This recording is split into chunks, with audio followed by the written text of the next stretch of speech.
You are live. Is it that time? That time, brother. Is it that time again? Yeah, it's just past 8:30.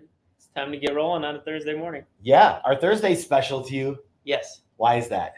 Well, when I'm able to make it, I love tuning into your show. But it's got that pre-Friday energy.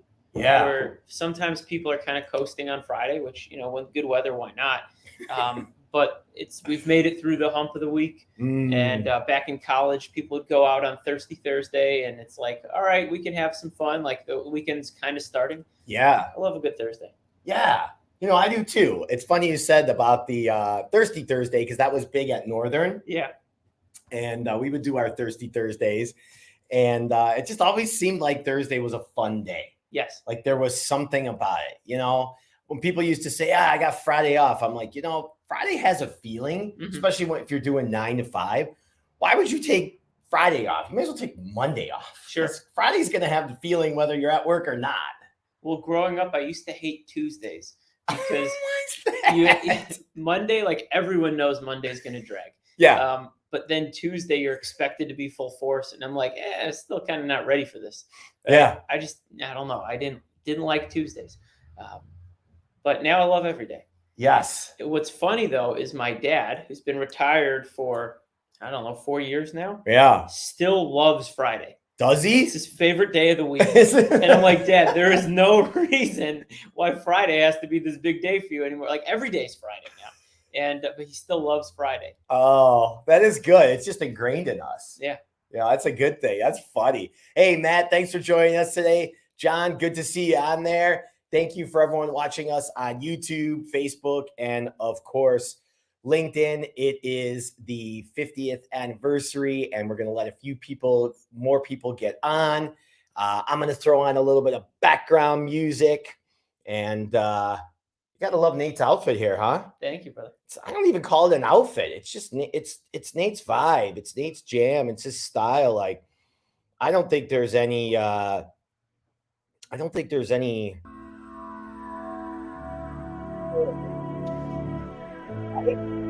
So when you asked me to be on the show, Yeah. I said, all right, I'm going to wear my orange outfit.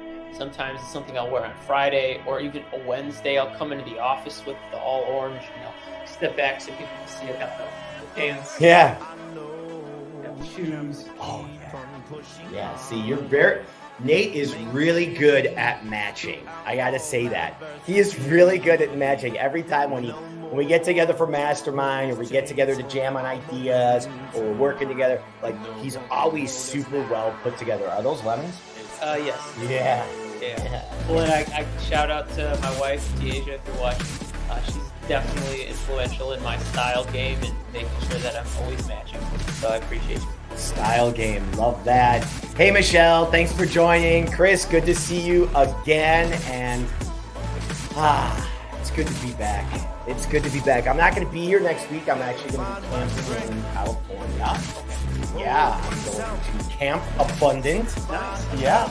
So that's 4 days off grid in the Redwood Forest. So that's super exciting. Should be a treat. I'm excited. Hal Elrod's going to be there a couple days with us. Oh, nice. Miracle morning. Right? Yeah. I know. When they said Hal, I'm like, oh, this is great. Wonderful. Oh, Nate using granimals for dressing. You guys may be too young to know that. Well, I'm not sure what a granimal is. It's related to Al Granum, the founder of Country One, who wrote the book on insurance. no, that's a good one, though. Yeah. Oh, God, I love it. Yeah. Well, it is Thursday, and, it's always a flux of a time here right now, especially when we're coming into summer, and it's amazing, like, having that feeling, are we prepared for summer? Did we get ready? Did we do this and that? And it seems like once summer starts here, especially in the Chicagoland area, like everything just goes fast. Yes. It's like in sixth gear, you're just chugging along and so much is going on. And it's like you have to say no to so many things. Sure. What's your calendar looking like for the summer? Why is that funny? I'm laughing because like if you would have asked me that question last year, I could tell you exactly what it looked like. The past 6 months, I've worked really Sorry, I just saw the comment and I had to laugh. Yeah. My mom said you wore your animals as a child. LOL. Nice. Glad somebody knows. But to take it back to your question, I used to be very, very in tune with what my calendar would look like, be booked out at least 3 weeks. I worked really hard to be less busy, still get effective stuff done. But it used to be when somebody like, oh, how are you? Oh, I'm busy. I'm not busy anymore. There's always something I can or should be doing, but I'm not busy. Just living a full life. So I have a few things this summer I know, but otherwise I feel very spacious. You are not busy. I love that. Yes. That's one for social media Sarah to tweet, huh? That's right. A good one. Already we're tweeting. That's right. I love that. Let's start off with our quote of the day, and then we'll jam into the show. All right, so chapter 2 from Tao Te Ching. When people see some things as beautiful, other things become ugly. When people see some things as good, other things become bad. Being and non-being create each other. Difficult and easy support each other. Long and short define each other. High and low depend on each other. Before and after follow each other. Therefore, the master acts without doing anything and teaches without saying anything. Things arise and she lets them come. Things disappear and she lets them go. She has but does not possess, acts but does not expect. When her work is done, she forgets it. That is why it lasts forever. Let that sink in. And in the meantime, welcome to this episode of Live Beyond Default Livestream. It's episode number 50. My name is Dave. I'm here with my brother Nate, and thank you all for joining us on the show, whether you're watching it live right now, maybe driving in your car listening, or maybe you have it on a tab in the background while you're at work so your boss doesn't hear. Either way, you're going to love the show. You're going to get some leadership takeaways. You're going to get some collaboration. We're going to have fun with purpose. And of course, we're going to keep building the community. So today, as I said, our special guest is Nate Ruben, and he came up with the topic of making time to celebrate milestones. Yes. Very timely. Very timely. Very timely, Nate. I like that one, as this is a milestone for the 50th episode, and I'm so grateful to have Nate on. And as I always ask, has your week been epic so far? And if not, why not? Let's level it up right now. Let's level up our energy. Let's level up our focus. And let's take responsibility for where we are and maybe where we're not, because we know there's nothing to blame, nobody to throw a stone at. We do not play victim, and we do not point at villains. We take full responsibility for where we're at. That's why we're all here today, and we're going to level up life. You know, we always like to start off with 3 reasons why we're grateful. Now, this has become a practice for many of us. It has become a practice. 3 reasons why we are grateful. It's good to do in the morning. It's good to do before you go to bed. And it's good to do in the beginning of the Live Beyond Default live stream. So if anybody wants to share in the comments, write down 3 things, type in 3 things that you're grateful for, share it with the group, and let's start jamming on that. Brian says, I love the intentionality there. Nate, busy but living. Got it. Yeah. I love it. Yeah. Super cool. All right, Nate, we'll put you on the spot. Excuse me. What 3 things that you're grateful for? Oh, well, thank you. First, let me pre-frame by saying I love that you start the episode this way, because I find gratitude is not only just a helpful practice, but it also gives me perspective. In this world of social media, it's very easy to look at what other people are doing, see their highlights, and go, why can't I do that? One negative talk track I've had playing often lately is, if only I could focus on one thing, I would be as far along as some of these other people I see who seem to have a single pointed focus on one area.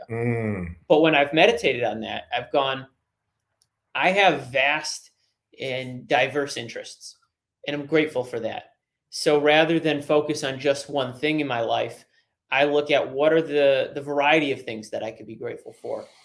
first and foremost, for me to have a relationship with a higher power I call God, and to have sobriety.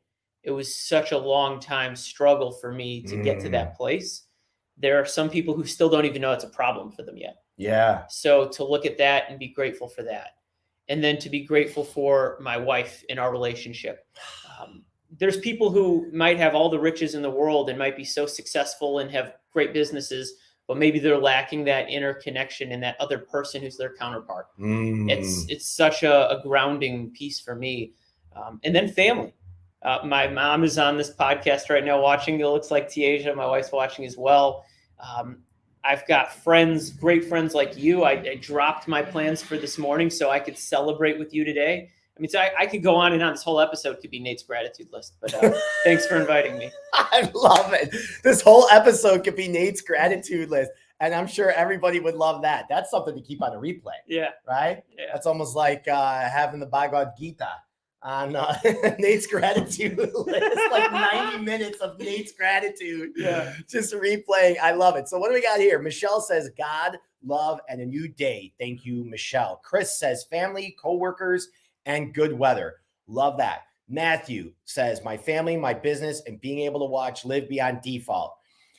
Tiaja says, Nate, nice. Thanks, babe. Improved health and today's episode of Live Beyond Default. Awesome. John says, the amazing people I meet every day that are willing to help me, my wife and my children. Love that. Thank you, everybody, for the shares. And for me, I'm going to make a few shares too. First of all, I'm going to say thank you for my family and my friends, everybody around me who's really supported me and encouraged me to be better over all these years. I met Nate 7 years ago, something like that. And when I met Nate, it was at a BNI training. It doesn't matter what BNI is, but it was at a BNI training and we were learning about networking, and the teacher, instructor asked a question and Nate gave an answer. And the answer that he gave was very Nate-ish, which therefore it's very Dave-ish too. And I remember looking and going, I really like that answer. And I was with two people. I'm like, I got to go meet that guy. And they're like, why? I'm like, because of the answer he just gave.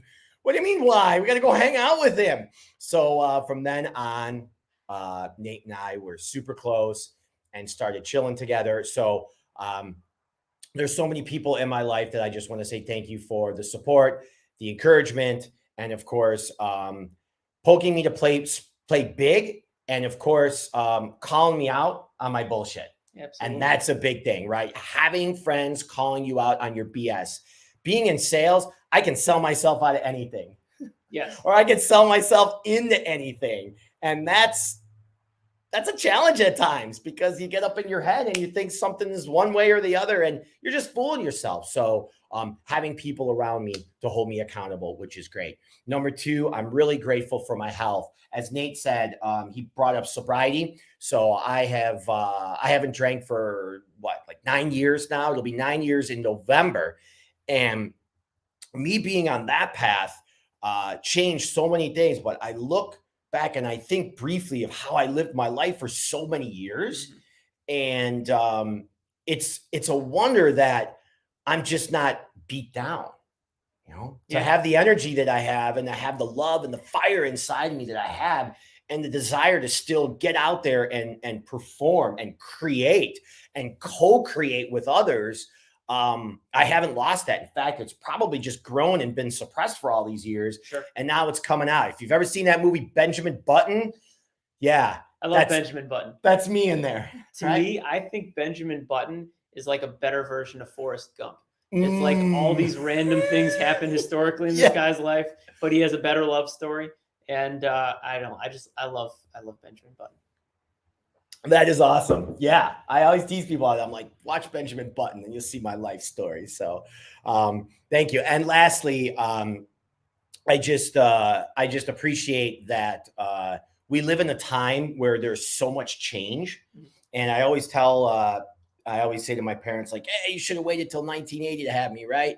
Instead of 70, because it's like I'm an Xer. I'm in a Gen X body, but I'm really like in a millennial mentality. And if you know me, anybody would say the same thing. just minus 10 years off my life, right? So it's the time that we live in right now. I do feel that it is the safest, most abundant time. We hear so much of the extremes of bad that are going on, but really there is, although there's a lot of uncertainty, we still do live in the safest time, I feel. Yeah. And I also feel like we live in the most abundant time, and it's also the most challenging time. So I'm not going to put that aside. And what I love about it is that for the second half of my life, I get to witness what's going on in this world. Like, I'm really excited about technology changes and culture changes and just people changes and whatever else is going on. So yeah. Well, that's one of the things I admire about you is you have the beginner's mind that makes people successful in so many spaces. You don't look at the world like a crusty old person who goes, "Oh, I've got this all figured out." Yeah. You go, "That intrigues me over there. I want to go learn about that." And that's, I think, why you've been able to reinvent yourself. When I first met you and I was like, "What do you do?" You told me you sold boxes, and I didn't get it. I'm like, that doesn't match your energy. Like, this guy needs to be doing something at such a higher level. There's nothing wrong with selling boxes. Don't get me wrong. It just didn't fit.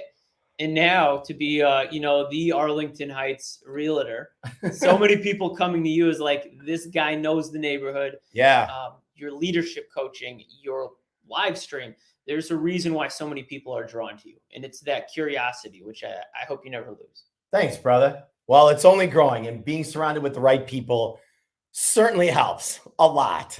Tiaja says your Grateful Dude shirt. Yes, I like that. Yeah. Chris says 35 years of sobriety. High five, sober buddy. Hey, good job, Chris. 35 years. Yeah. It's crazy. It's a great start. Love that. Yeah, great start. Jennifer says, and you're still fun. Hey, thank you, Jennifer. I super appreciate that. Jennifer's on Facebook. Brian says, what? Jenny was a prize in Forrest Gump. Oh, no, she was a mess, but she's kind of hot, right? Yeah, there's a lot going on there. I don't want to judge Jenny. Judge Jenny. Oh, and on that note, let's talk about making time to celebrate milestones. Yeah. Making time to celebrate milestones. Now, Nate came up with this topic. And the first thing that I came up with in my mind, no, I didn't come up with it in my mind. I actually came up with it in my heart, was being born. Think about that. Being born. Like, how many chances are there not to be born? Sure. A lot, like 1 in 350 million, just from that one opportunity. Just from that one shot, right? Yeah. We really think about it. Like, we're actually here on this earth, and we were born. And there are so many people that aren't born. Now, would we know if we're not born? I don't know. We could talk about that for 90 minutes. But there's so many people that aren't born, and just the opportunity to be born and be on this earth and to show up every day. And that's part of the reason why I believe that we owe it to our Creator. Yeah. Okay. So when I say we owe it to our Creator, what I mean is, like, we were given the gift of life by her, by him, by the ether, whoever, whatever it was. And because of that, we owe it back, like rent, every day to show up and be our best. Even if our best isn't that good, we still got to do our best, though, at whatever level that we're at. And that's just how I think. Not everybody thinks that way, but of course, we like to challenge each other to live beyond default on this show, right? That's right. I had to say that. So what do you think about being born and owing it back and showing up your best every day? Yeah.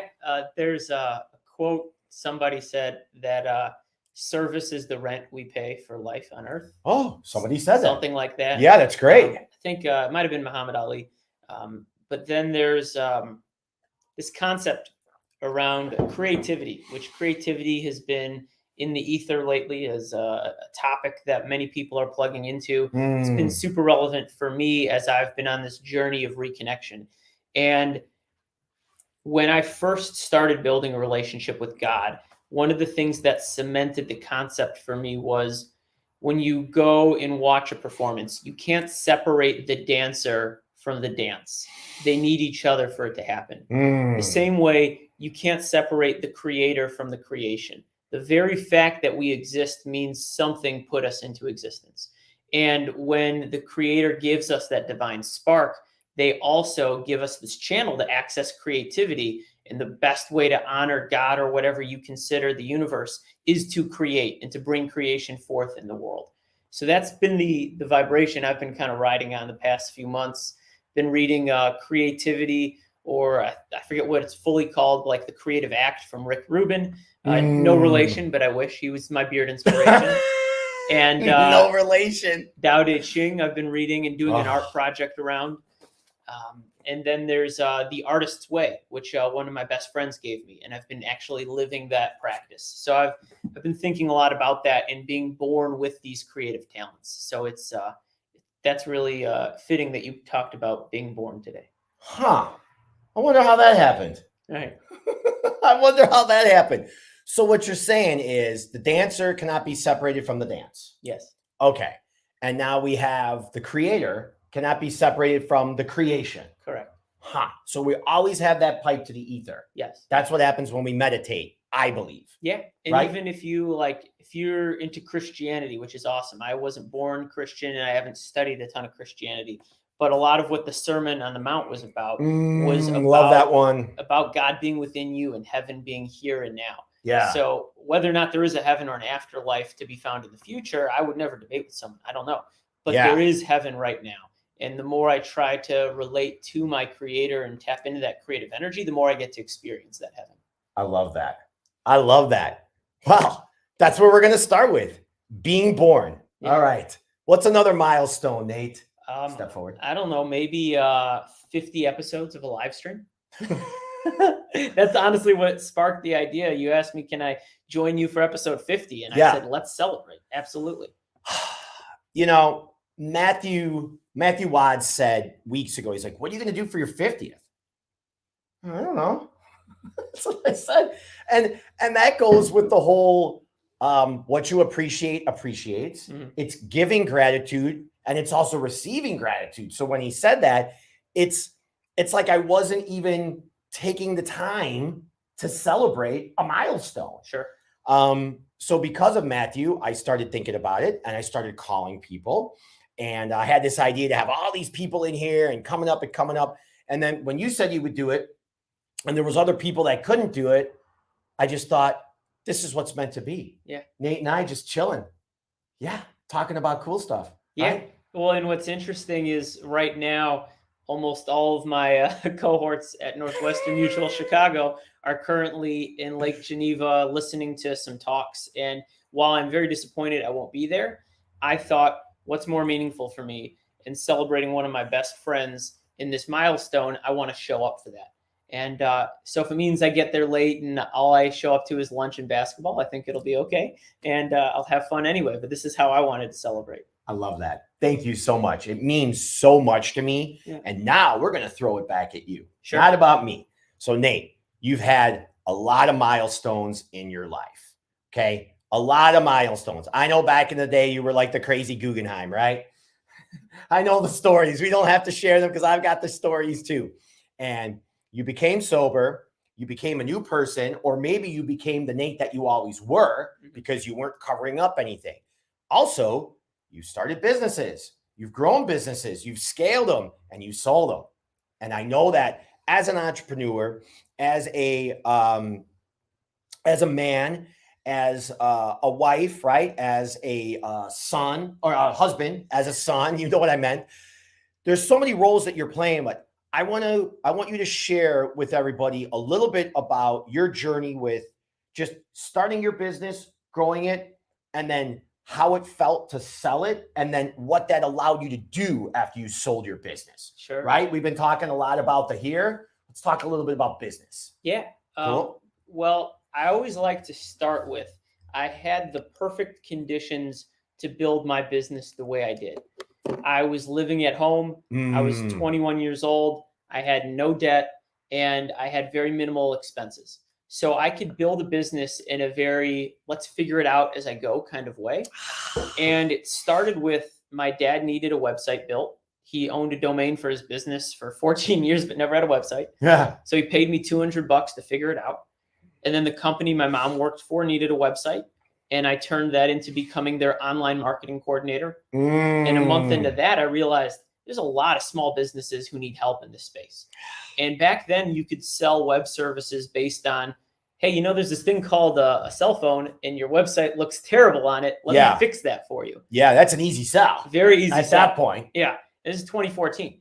And so from there, I brought on web design as like the primary service, and then added social media, blogging, email marketing, pay-per-click ads. And I brought a team around me. My mom and my sister were my first interns. They went through an intern to hire program. And then we started working with local colleges to grow and scale. And finally, we got to a space where we had 6 employees.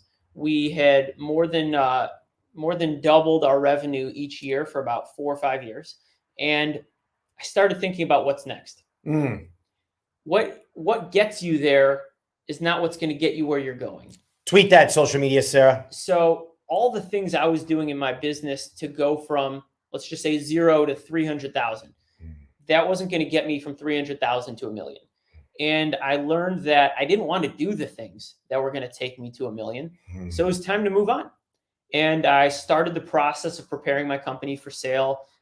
I worked with a lot of people, and then I wasn't able to do it myself.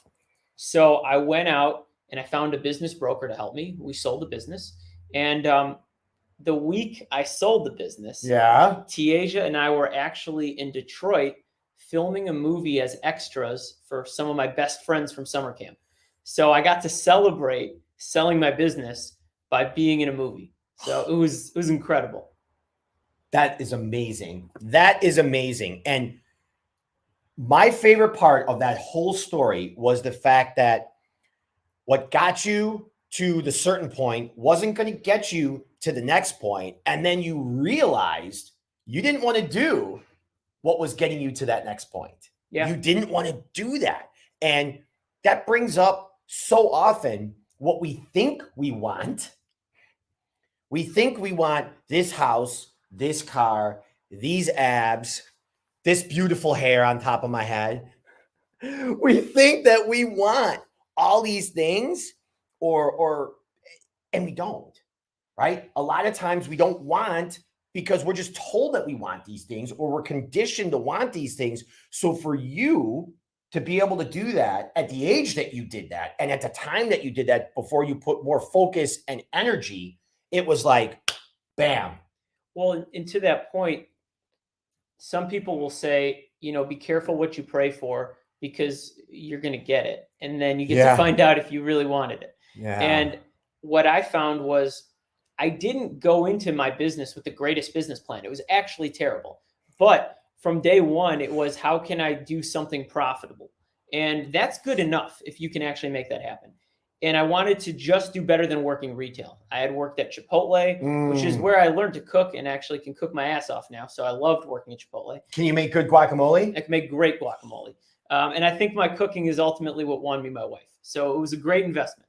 The way into a woman's heart is through her stomach. Me too. And then what I think was also really important, though, was I incrementally was just, can I do better this year than I did the year before? And can I keep improving my quality of life? If I could do that, this business is working for me.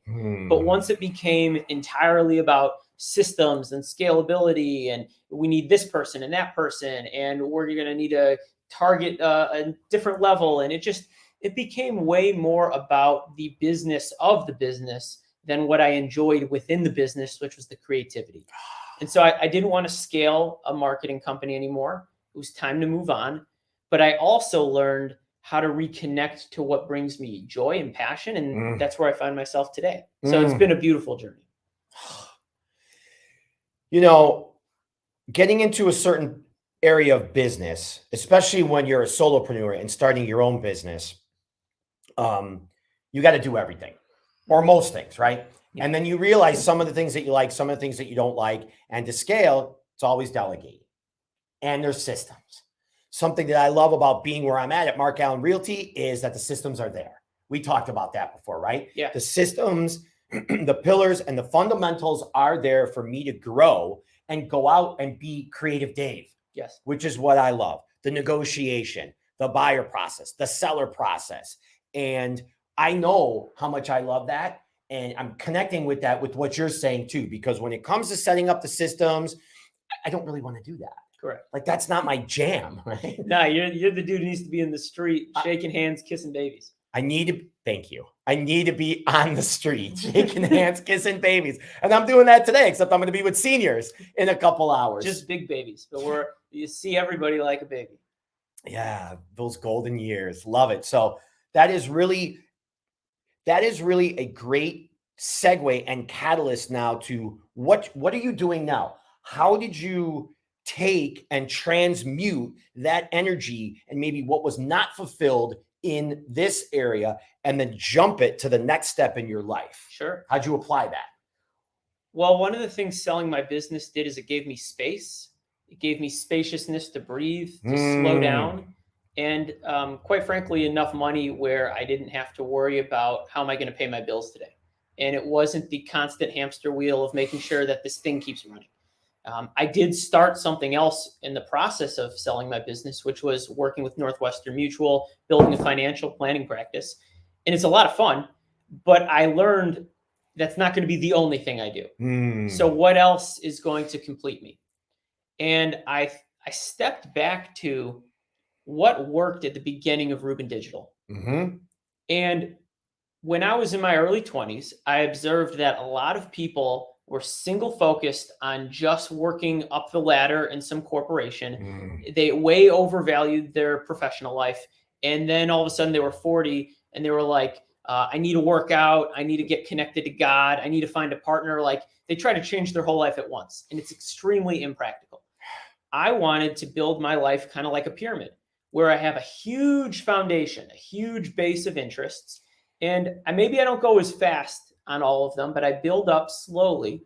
And over time, some of the things on the side will fall off and it will get me to my passions by just what do I give my time to? So something clicked. There's a whole bunch of entrepreneurs, small business owners, solopreneurs who are busy driving towards their goal of growing their business, but they've lost connection to their personal purpose and they've lost connection to how they're using their time. So I took this tool I've been using for myself for the last decade called the time inventory, and I started bringing that to some of my clients. And now I work with them within their business to help them grow, but not just how do we make the number go up, but how do we reclaim time and live our dream and delegate based on making sure we're doing the stuff that matters most. And that I find a ton of purpose and connection to. Said like a true brother. I love it. That's the way to do it. I love the pyramid visual there. Yeah. Having this big base, and it might take you to get up there a little bit longer. Yeah. You're trying different things, and you're not waiting till a certain age and say, oh, now I got to catch up with this, or now I got to do this. It's your life first. Yeah. And that was the big shift for me when Stephanie encouraged me to jump out of a plane without a parachute and have the trust to know that I would sew a parachute up before I hit the ground and went splat. I love it. Yeah. I saw a good question. I want to make sure we don't ignore the commenters. Laura Flores, I have a sense that I was created for much bigger things. How do I recognize what it is? How did you all know and follow your purpose? Do you want to jump on that or do you want me to? I'll start. Okay. Cool. That's a great question, Laura. And Stephanie, thank you. What gets you there is not going to get you where you are going. Yeah. Good point there. So Laura, I believe as a kid, as 5-year-old Dave, I believed that I was different. And when I was around other people, I would have this conversation in my head like, oh, I don't think I belong here. Or what are these people talking about? What are people doing? Like things a lot of times I just wasn't aligned with, but I didn't know what that meant, right? And I always knew there was something bigger. People used to say when I was a kid, you're going to be a lawyer. You're going to be a counselor. what that is, right? But that's what they would say to me. So these little things went in my brain. Teachers used to always put on the report card, David lacks self-control. That one's familiar. Right? I had to bring that one up because people said that to me. Like, you want to know what mine was? What was it? Mine was, Nate can get his work done, but then he bothers everyone else and keeps them from getting their work done. Yeah. Why don't you give us some drugs to suppress that so we're quiet, okay? That'll help out a lot. Yeah, right. Yeah, thank you. Which I was never given anything as a kid, so that was pretty cool. So, Laura, the first part of your question, I always recognized that I was created for something bigger. I didn't know what it was. So how did I recognize what it is? First of all, I understood and I recognized that I'm going to be on the path every day looking for my North Star. Maybe I don't know what my North Star is. Maybe I don't know what my purpose is, but I'm committed to finding it. And as Nate said, just a little bit better every day or every year. And now I realize one big thing and why I'm here for is to leave people better than when I found them. How am I doing that? I'm doing that in real estate with buying and selling a home with people's properties and their families and their life. How am I also doing it? I'm doing it with the Live Beyond Default Livestream. I'm also doing it in mastermind groups. I do it with coaching. So there's different areas where I leave people better than when I found them. And how did you all know and then follow your purpose? Well, I knew that I wasn't doing the right thing. And I think that's part of it too, selling boxes. I just knew when the pandemic hit and I was sitting by myself, I'm like, I do not want to do this anymore. And I didn't necessarily know what I wanted to do. It's just my buddy Joe happened to be doing real estate. So I got into that because I wanted to be with my buddy, right? All the people my age were collaborating with their friends and building businesses. I'm like, I want to do this too. So, that's how I really found it. I always knew, Laura, that there was something bigger for me. And I always knew that I was different in a sense that a lot of times the people I was around weren't the right people. And now, instead of saying, I don't belong here, about 85% of the time, I say in my head, this is where I'm at. This is where I need to be. This is where I want to be. So it's changed over the years. So hopefully that gives somewhat of an answer. Nate, how about you? Yeah. To start, purpose is evolving and it changes. When I was first getting sober, my purpose was just to serve as a warning to others.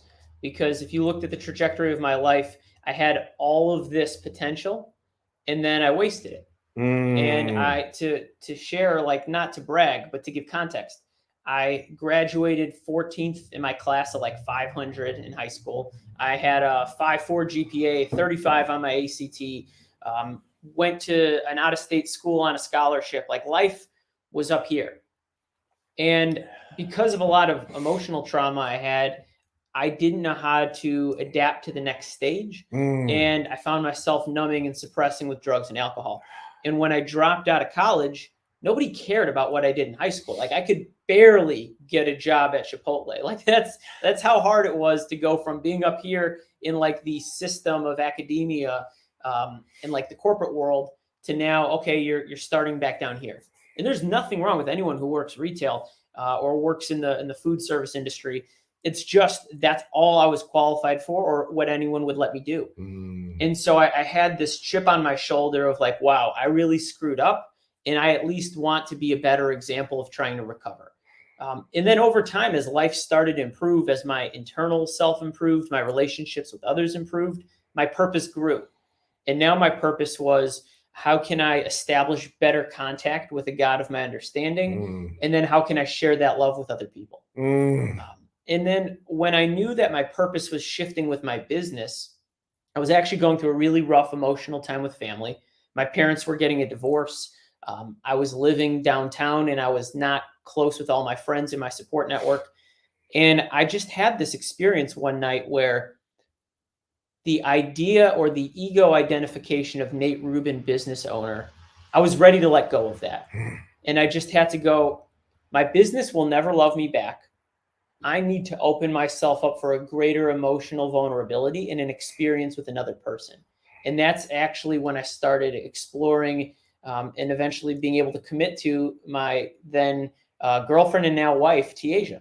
So my purpose shifted from being all in on my business to being all in on love. And then it grew to now I get to be Uncle Nate because I have 4 nieces and nephews. So sometimes my purpose is to drop everything I think I need to get done. And it's how can I show up for these young people who I love and they've allowed me into their lives. So purpose is always evolving. If you stay conscious and aware of what matters to you, your purpose will grow and change. So many nuggets in there. Nate's just dropping nugs. He's making it rain with nugs here in the Live Beyond Default studio. And if you're just joining us, it's our 50th episode. I'm here with Nate. My name is Dave. Maybe you're watching the replay. Super appreciate you being here. Share this episode, hit that like button, and subscribe to my YouTube channel. We so appreciate that you're here to hear, and here to see the stories and share the love. Yeah, purpose. It's changing, right? It changes, Laura, for sure. And I think it's just my opinion that not being so rigid and being flexible, yoga helps that. Not flexible spine is a flexible mind. Being flexible helps, and being open to receive and recognize that not everything coming in is always going to make you happy. At the same time, it's also, they're all little signs and they're all little tells. I like when you were talking about like entrepreneur Nate. You brought up some good points around there. And you know what made me think too? When Nate moved to the city, I was going to help him. I was helping him move back home. So he's like, yeah, just get here at this time and you'll help my dad. And you've got some boxes in that. I was still selling boxes at the time. So I'm like, okay. So I get there to Nate's apartment. And I'm downstairs. Him and his dad walk downstairs. He goes, perfect timing. We're all done. You want to go to lunch with us? And I was like, oh, okay, well. And I knew I was late, but Nate was just open arms like, hey, man, it's cool. Let's go to lunch. Yeah, it was perfect. It was great. I appreciate that.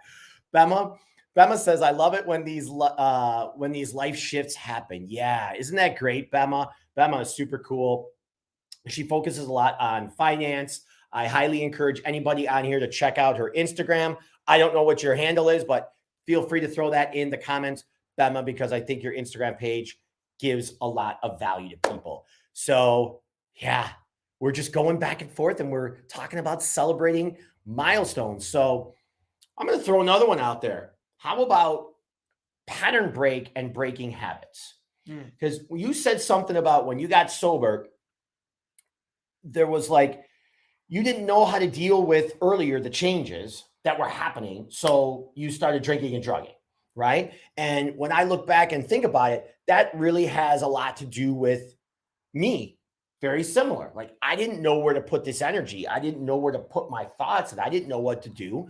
My parents did the best they could with what they had. So I'm not throwing a blame on anybody. I take full responsibility, but not knowing how to deal with these things, that's how I know how to deal with it, right? And then I just hung out with the wrong crowd. And then you kind of get on a hamster wheel, right? Yeah. I was making bank. I mean, I was making 100K like my 4th year in business. Back in the day, 100K was huge, right?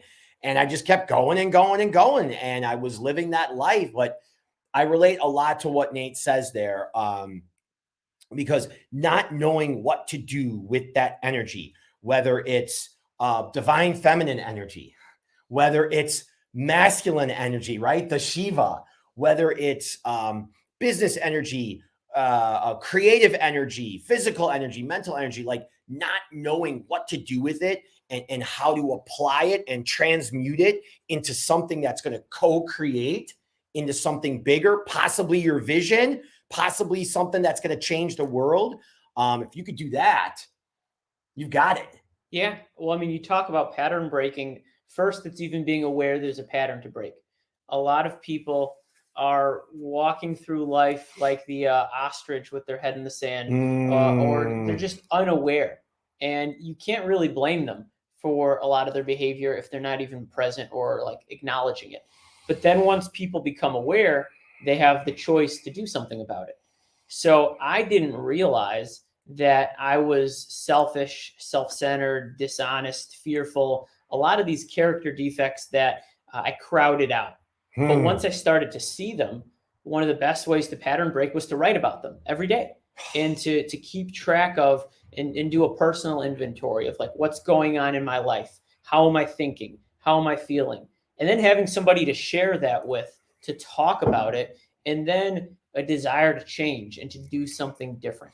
So perfect example, in very, very early sobriety, when I'd have a craving to go out and hang out with people and smoke some weed or whatever, instead, I found that if I listened to music and I painted, it tapped into this creative energy that I could get through that evening. And then I would hear lyrics that would literally save my life.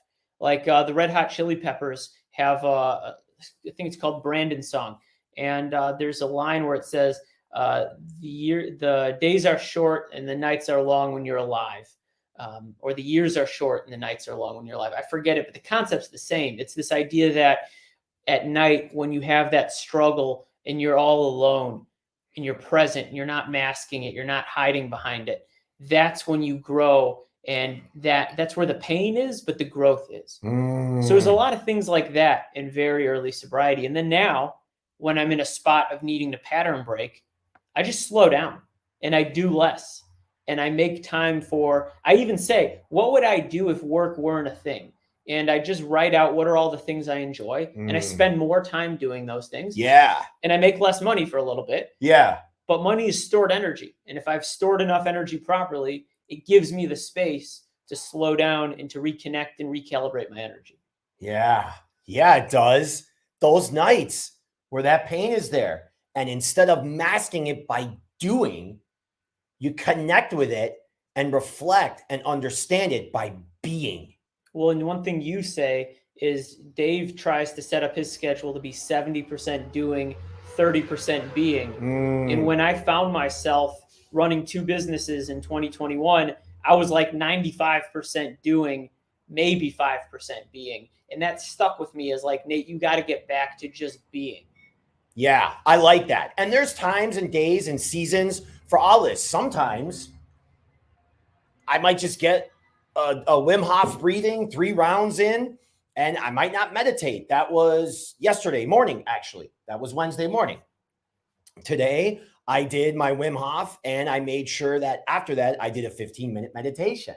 Now, I purposely didn't read this morning. Why? Because I didn't want input going in. I was prepping for the output of this show, and of course, me speaking in front of seniors in a couple hours from now about real estate. So for me, like, I can kind of tune and know, as you said, like, yeah, staying on that 70% being, doing, and 30% being in your calendar, that being just fuels the doing. And oh my, you get so much more done. You're not busy. You're actually doing the things that mean stuff to you, because in the being, you're recognizing the stuff that you don't really want to do and that's not serving you. So it helps so much. And lastly, I wanted to comment too that was really, really important is like, you mentioned the word busy, right? Hey, how you doing? And people say busy. That is such an egoic thing. The next time somebody says, or you say, or I say, I'm busy, call people out on that, because that word, it's like, okay, I'm busy. My time is more important than yours. Okay, it's busy. I'm getting so much stuff done. I will bet you that when somebody says busy, including us, if we say busy and you turn around and say, does busy mean productive? I guarantee that it's not productive, because usually busy is just a bunch of little things because your mind and ego thinks you're getting stuff done. You're not really moving the needle forward on what's important at that time in your life. I will take that also a step further. Okay. What I love about letting go of busyness is this idea or sense that if I'm not constantly getting something checked off of my list, I'm not maximizing the day. Like, there was an energy space I was in where it was like, let's do this, let's do that, let's do that, let's do that. And if I wasn't doing something, I felt like I was failing or I wasn't living up to all I can be.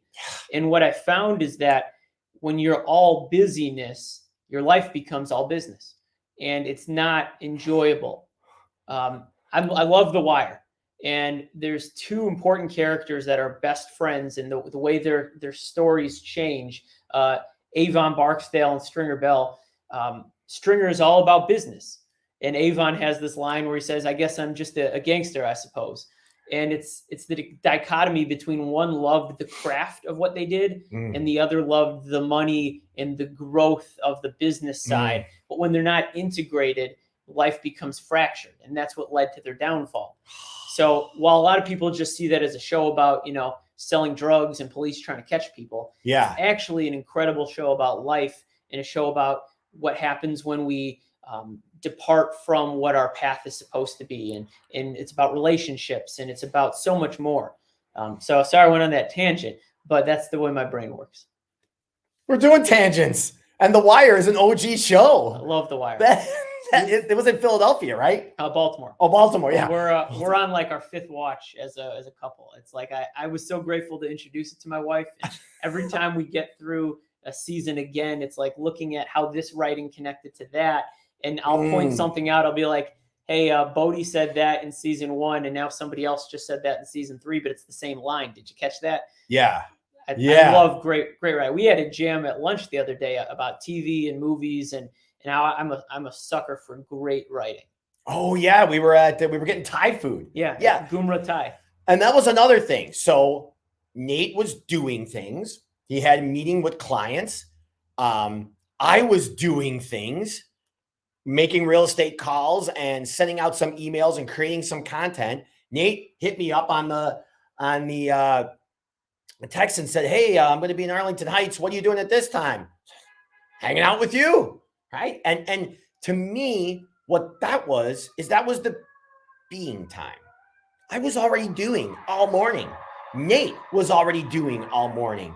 I had no question in my heart, right? Yeah. When you said, "What are you doing?" I go, "Yeah, I'm hanging out with Nate until whenever." And then when we're done, 2, 3, it doesn't matter to me, because I'm just going to get right back on and make more real estate calls and go out and do some more jamming. So it's like, it just becomes like part of an integrated lifestyle and getting into that flow state. And once you start seeing the results in the areas that you want, you start catching these data points, just keep going with it. Well, and all I had was the thought, I'm going to be in Arlington Heights. Who do I think of when I think of Arlington Heights? I think of Dave. His office is here. His home is here. He serves a lot of people in this community. I'm going to check in with him. Hey, I'm going to be in your neighborhood. Maybe we could spend some time together. Yeah. I think of that wherever I go. I was in LA with my wife for work, and I just reached out to some people I know in LA. I'm like, I'm going to be here. You want to spend some time together? And those little check-ins can lead to some of the most meaningful experiences without an objective. It wasn't like, hey, I need to sell this person something, or I want them to do something for me, or we had a to-do. It was like, let's eat some Thai food. Let's eat some Thai food. The tom yum soup was good. Yeah, it's what you and Jameer, my nephew, was there. You both loved the soup, and it was a fun time. Oh, Jameer's hair, it's awesome. Yeah. And he said it didn't look good that day. He was self-conscious because he just shampooed it and hadn't styled it, but it still looked incredible. Oh, it was great. His hair was the best. So Nate, I wanted to ask you this question. Rick says, great stuff, guys. Thanks, brother, for being on here. Bema says, that's awesome. Again, Bema, thank you for being on here. Bema's super cool. So I like to say fun with purpose on a regular basis. And some will say that fun is short-term and happiness is long-term. And having fun is good. And sometimes maybe having fun is a distraction, like anything can be. So the first thing I wanted to ask you is, how do you have fun with purpose, especially because so much has changed in your life, just like it has in mine? You've had so many shifts. Now that you are tapping into that 5-year-old Nate and really cultivating your creativity and just sharing your gifts with the world, brother, like, how do you have fun with purpose and not have FOMO because you think other people are doing stuff that you should be doing and you're not going to feel good unless you do those? So yesterday, I told my wife around like 10, 11 o'clock, like, hey, I kind of feel off. I feel like I'm too busy. I'm trying to do too much in life right now. And I just don't feel like I'm capable. And I every now and then I get this feeling where I just want to burn everything down. And instead, I just worked a little slower. And then I had fun with purpose. Me and my niece and my nephew have been working on a jigsaw puzzle. And so I just walked over and I started playing with the puzzle. I turned on the Joe Rogan Experience. He had Miss Pat on. She's one of my favorite comedians. And I just listened to these two comedians talk shit and have fun while I was doing a puzzle. And the puzzle is totally temporary. As soon as it's done, I'm going to take it apart. Yeah. Fun is temporary. But I needed to spend time having fun during my day. So that's one of the things I do. I like that.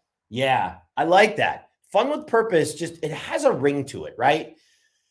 I think about fun as refueling yourself. It's not distracting yourself. It's like that line, some dance to remember and some dance to forget. Do you Hotel California. Do you go on vacation to forget? Sure, you go on vacation to relax. You go on vacation to get in a different environment and think and connect differently. Really, like when you're coming back from vacation, are you excited to get home? Are you thinking like, man, I got some cool stuff in my life. Like I'm well rested, I'm rejuvenated, and I'm coming back home like fired up to do some things. Or is it like, oh man, I got to go back home? I'll say that for many years back in the day, I didn't want to come back home, right? And for the last 10 years or maybe a little bit less than that, like I love coming back home because I recognize that my fun actually fuels my purpose. So it's not just fun with purpose, but the fun is fueling my purpose, fueling who I am, and actually re-energizing me to get back out and do more versus making me tired, making me distracted. And yesterday, when you were talking to Tiaja, was it at night or in the morning? It's in the middle of the day. It's like 10 a.m. Okay, because when you said 10, I thought it was at 10 at night. I'm like, you're supposed to be in bed, brother. Yeah. No, you got to get up early to come here. Come on. Well, there's 3 trips that come to mind for me. Yeah. Recently. Yeah. That kind of go along that trajectory. One, before we were married, Tiaja took me to Colorado for my birthday. She knew that I loved snowboarding. And it was it took me 3 weeks to even agree to let her take me on the trip because I wasn't used to receiving love that way. And when we're on the trip, I took a nap after a day on the slopes. Yeah. And I'm coming downstairs and she's cooking dinner and I see her there. And I just had this thought, yeah, I could do life like this. This seems right. I'm going to marry that woman. And talk about a trip that had me excited to go back into my world. Yeah. And then fast forward 2 years later, we're in Mexico celebrating her birthday, and we're in this incredible suite. It's got this dome. The sound acoustics are phenomenal. And we're laying down, and I had such perfect energy. I got all this clarity on some business things. So I took out a notebook, and I just started writing. So to your point, I was so thrilled with my life. I was just grateful to have the space away from it. And then the last trip that comes to mind, I went to Israel for a mission trip last year, and I had such a good time that when I came home, my wife said I was talking in my sleep about all of the great things I experienced and how I couldn't wait to share Israel with the rest of my community. So I love your thought about, does the trip make you want to come back excited to your life, or are you hiding out? Yeah. It's a great share. Thank you. It's been an hour, brother. It has. Yeah, and I feel like I could do another 3. Yeah. Me too. Oh, is there anything that we didn't cover? Is there anything that you wanted to say? The month is May, so happy Mother's Day to all the mothers out there. Oh, I love that one. Happy Mother's Day. Yes, thank you for. It's always a good day to share some love. Mom, thanks for joining the episode today. I'm sending some love your way. Yeah, I love that. Thank you for ending on that note. And we also like to end on the note that Gabby Vargas from the National Hispanic Suicide Prevention Network, amazing woman. Gabby Vargas said something when she was on the Live Beyond Default live stream months ago. She said, text somebody today, I'm thinking about you. Just that's it. I'm thinking about you. Doesn't have to be anything else. You never know what that little text to somebody is going to do in their life. Yeah. You never know. And I can share with you so many times that when I've done that, or when I've even picked up the phone and said, hey, I just wanted to call you because I thought of you. They said they couldn't believe how perfect the timing was. Like, hey, I just needed to talk to someone. It's funny how that happens, right? Yeah. Yeah. And when you said that, I closed my eyes for a second and I thought, who have I not reached out to in a while? And now I have a friend to text. I love it. And as Tiaja says, may the 4th be with you. So thank you for joining us on this 50th episode of Live Beyond Default Livestream. We got Nate over here. I'm Dave. We had great conversation with everybody. We super appreciate you all. And of course, until next time, make it a great week. Thank you. Much love, everybody. Thanks for having me.